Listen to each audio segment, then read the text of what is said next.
আজকে এটা কি দেখলাম, তো সকাল সকাল উঠে দেখি বিরাস আমার সামনে আছে। তো তারপরে কলে এসে কিছু না ভেবে বিরাসটাকে পানিতে ধুয়ে বিরাস করতে লাগলাম। পরে বিরাস করা হয়ে গেলে আমি এখন চলে আসলাম ঘরে। তো তারপর জরিটা খুললাম খাওয়ার জন্য। তোমরা দেখতে তো পাচ্ছ জরির খোলে কি কি আছে সকালবেলা। তো যে যে খেতে চাও তোমরা কমেন্টে জানিও, আমি তোমাদেরকে একটু একটু করে দিয়ে দেবো কমেন্টে। তো তারপরে আমিও একটু খেয়ে নিলাম। তারপর খাওয়ার পরে এখন যাচ্ছি মাঠে। তো মাঠে যাওয়ার আগে আমি একটু ইউনিকভাবে একটু খেয়ে তোমাদেরকে দেখিয়ে দিই। চার সাথে সিঙ্গারা, তোমরা তো দেখতেই তো পাচ্ছ। তো তারপরে এখন যাচ্ছি একটু মাঠে। তো ফাইনালি আমি চলে আসলাম মাঠের রাস্তায়। তো এখন যাচ্ছি আমি মাঠে।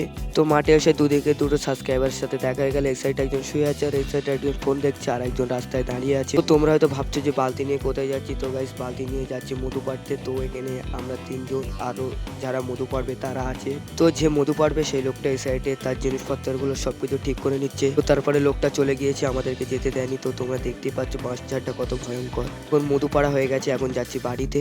মধুগুলো নিয়ে এখন যাচ্ছি বাড়ি। চলো দেখি বাড়ি গিয়ে কে কে নেয়। তো তারপরে একটা ছেকনি ধরে মধুটা ঢাললাম। তো কত সুন্দর দেখাচ্ছে, তোমরা দেখো কত মৌমাছি আছে এর খোলে। তো আজকে মিনি ব্লগটা কেমন লেগেছে কমেন্টে জানাবে। বাই।